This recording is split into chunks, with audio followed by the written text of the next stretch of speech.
সুপ্রিয় চাকরি প্রত্যাশী বন্ধুরা, আপনাদের সবাইকে স্বাগতম জানাচ্ছি।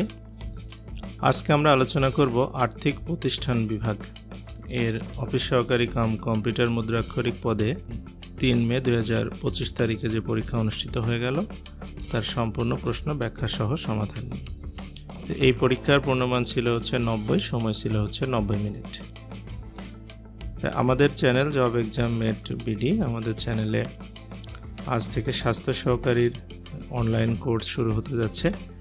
আপনারা চাইলে আমাদের স্ক্রিনে দেখানো নম্বরে আমাদের সঙ্গে যোগাযোগ করতে পারেন।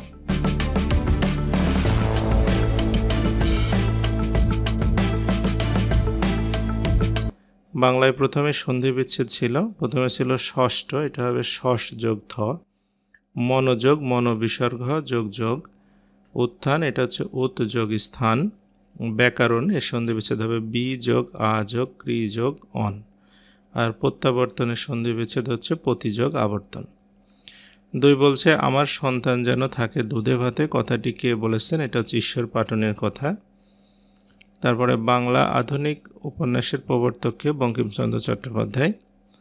চর্যাপদ কোন ছন্দে লেখা? মাত্রাবৃত্ত ছন্দে লেখা। কাজী নজরুল ইসলামের সম্পাদিত পত্রিকার নাম কি? এটা হচ্ছে ধূমকেতু পত্রিকা। এরপরে ব্যাস বাক্য সহ সমাস নির্ণয় করুন। নদীমাতৃকা, এটা হবে নদী মাতা যার ব্রহ্মী সমাস। মন মাঝি, মন রূপ মাঝি রূপক কর্মধারয় সমাস। বই পড়া, এটা হচ্ছে বইকে পড়া দ্বিতীয় তৎপুরুষ সমাস। 7 বলছে অর্থসহ বাক্য রচনা করুন। কাজীর বিচার, এটা হবে হচ্ছে গোঁজামিল দিয়ে বিচার। কাজের বিচার করলে মানুষ একসময় প্রতিবাদ করবেই। কলির সন্ধ্যা, অর্থ হচ্ছে দুর্দিনের সূত্রপাত। বাবা মারা যাওয়ার পর সুনীলের কলির সন্ধ্যা শুরু হলো। গাছ পাথর, এটার অর্থ হচ্ছে হিসাব নিকাশ। ব্যবসায় সঠিক গাছ পাথর না করলে অবশ্যই ক্ষতি হবে। এরপরে 8 বলছে শুদ্ধিকরণ, মানে বানান শুদ্ধিকরণ ছিল। প্রথমে ছিল বিভীষিকা, এটা হবে হচ্ছে বয়হস্যি ভয় দীর্ঘি মূর্ধন্য শয়হস্যি কয়কার বিভীষিকা। মাননীয়া, এটা হবে মাননীয়াসু অথবা মাননীয় লেখে অনেক সময়, মাননীয়া শব্দটা লেখে না। মুমূর্ষু বানান হবে ময়হস্য ময়দীর্ঘ মূর্ধন্য শয়হস্য রেপ। প্রতিযোগিতা বানান পয়রফলা তয়হস্যি জয়কার গয়হস্যি তয়াকার এবং সমেচিন বানান হবে স ময়দীর্ঘি চয়দীর্ঘি দন্তান্ন। এরপরে 9 নম্বরে বলছে যে প্রবাসিয়ায় শিরোনামে একটি অনুচ্ছেদ লিখুন। তো এই অনুচ্ছেদটার PDF ফাইল আমাদের গ্রুপ আছে জব এক্সাম মেট বিডি, এবং আমাদের এই ভিডিওরই কমেন্ট বক্সে ডেসক্রিপশন বক্সে দেওয়া থাকবে, সেখান থেকে আপনারা প্রিন্ট করে নিতে পারবেন। এরপর আমরা ইংরেজিতে চলে যাই। প্রথমে বলছে fill in the blanks with appropriate preposition. প্রথমটা ছিল টম সেস্ট জেরি দ্য টি, এটা হবে অ্যারাউন্ড দ্য টি, মানে টম হচ্ছে জেরিকে গাছের চারপাশে তাড়া করলো। তারপরে বলছে Karim moved the chair the dark, Karim চেয়ারটিকে অন্ধকারের ভিতরে সরিয়ে নিল, এটা হবে হচ্ছে ইন। সি নাম্বারে বলছে ওয়াটার ইজ কামিং দ্য ওয়াল, এটা মানে দেওয়াল থেকে জলটা আসছে, এটা হবে কামিং থ্রু দ্য ওয়াল অথবা from the wall. The football went in to the goal post হবে, মানে বলটি গোল পোস্টে গেল। তারপরে the tree is close our home, এটা হবে ক্লোজ টু আওয়ার হোম, মানে গাছটা আমাদের বাড়ির কাছেই। এরপরে হচ্ছে কারেক্ট দ্য সেন্টেন্স ছিল। প্রথমে ছিল he has gone home yesterday, এটা হবে হচ্ছে হি ওয়েন্ট হোম ইয়েস্টারডে, যেহেতু ইয়েস্টারডে আছে পাস্ট ইনডেফিনিট টেন্স হবে। One of my relatives are lawyer, এটা হবে one of my relatives is a lawyer, মানে ওয়ান অফের পরে প্লুরাল নাউন বসে, সিঙ্গুলার ভার্ব বসে। তারপরে বলছে যে হি ওয়াজ হাং ফর মার্ডার, এটা হবে হি ওয়াজ হ্যাংড ফর মার্ডার হবে, ফাঁসিতে ঝুলে মৃত্যু হলে হ্যাংড বোঝায়। এরপরে আছে হচ্ছে ইটস 15 মিনিট প্লাস 10, এটা হবে সে ইটস কোয়ার্টার পাস্ট 10, মানে 15 মিনিট চলে গেছে। ই নাম্বার বলছে যে death is preferable than dishonour, এটা হবে death is preferable to dishonour, প্রেফারেবলের পরে টু বসে। 12 নম্বর থেকে ট্রান্সলেশন ছিল। প্রথমে বলছে ট্রান্সলেট ইনটু ইংলিশ, ট্রেনটি স্টেশন ছেড়ে গেছে, এটা হবে the train has left the station. সাঁতার একটি ভালো ব্যায়াম, এটা হবে swimming is a good form of exercise. সে প্রায় মারা যেতে বসেছে, he is about to die, তার টাকার দরকার নেই, he does not need money. এবং হচ্ছে 500 টাকার নোটটি ভাঙিয়ে দাও, এটা হচ্ছে গিভ মি চেঞ্জ ফর 500 টাকা।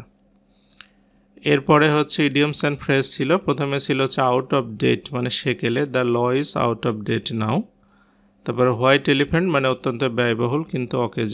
This department is a white elephant of the government. Black and white অর্থ লিখিতভাবে, we searched him in black and white. Carry the day অর্থ জয়লাভ করা, we should work hard to carry the day. এবং finally ছিল fair and square, she won the election fair and square. আচ্ছা, এরপরে হচ্ছে ছিল write a short paragraph on foreign directed investment. এটাও আমাদের পিডিএফ ফাইলে দেওয়া আছে, আপনারা সেখান থেকে নিয়ে নিতে পারবেন। এরপরে আমরা গণিতে চলে যাই। বলছে 385 টাকা এ বি সি এর মধ্যে এমনভাবে ভাগ করে দেওয়া হলো যে বি এবং সি মিলে যা পেল তার সমান অংশ পাবে হচ্ছে এ। এখানে এ কত টাকা পেয়েছিল, তাহলে এখানে আমরা হচ্ছে প্রথমে এ প্লাস বি প্লাস সি হচ্ছে 385 টাকা লিখে নেব, এ ইকুয়াল টু লিখে নেব বি প্লাস সি। তাহলে এখানে আমরা হচ্ছে এ প্লাস বি প্লাস সি এর জায়গাতে বি প্লাস সি এর মানটা বসাই দিলে এ প্লাস এ 385, তার মানে 2a = 385, এর মানে 192.5। এটাই হচ্ছে উত্তর। আচ্ছা, এরপরের প্রশ্ন ছিল যে এক ব্যক্তি 5% ক্ষতিতে একটি ঘড়ি বিক্রয় করলো। সে ঘড়িটি 56.25 টাকা বেশিতে বিক্রয় করতে পারলে 10% লাভ করতে পারত। ঘড়িটির ক্রয় মূল্য কত? তো প্রথমে আমরা হচ্ছে ক্রয় মূল্য যদি 100 টাকা ধরি, তাহলে 5% ক্ষতিতে বিক্রয় মূল্য হবে হচ্ছে 100 টাকা থেকে 100 টাকার 5% বাদ যাবে মানে 95 টাকা। আবার ক্রয় মূল্য 100 টাকা হলে আপনার 10% লাভে যদি বিক্রয় মূল্য হয়, তাহলে 100 টাকার সাথে 10 টাকা যোগ হয়ে হবে 110 টাকা। তাহলে বিক্রয় মূল্যের পার্থক্য হচ্ছে 110 থেকে 95 বাদ দিলে আপনার হচ্ছে 15 টাকা।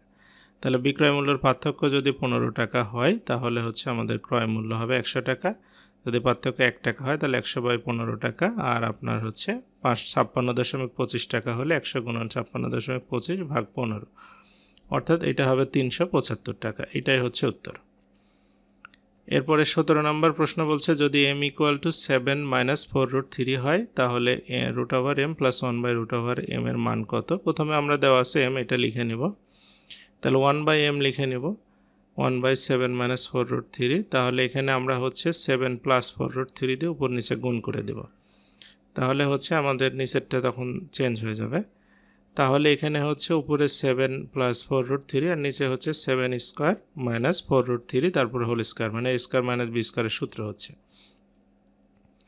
তাহলে এখানে আমাদের মানে আপনার 49 - 48 হবে, অর্থাৎ হচ্ছে 7 + 4√3 হবে হচ্ছে 1 - m এর মান।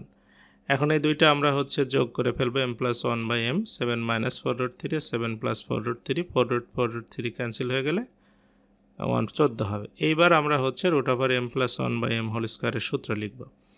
তো এটা সূত্র হচ্ছে √m whole square plus 2 √m + 1/√m + 1/√m whole square. তাহলে এখান থেকে আপনার হচ্ছে রুট যদি আমরা ক্যান্সেল করে দিতে পারি, তাহলে আপনার হচ্ছে m + 2 + 1/m হবে।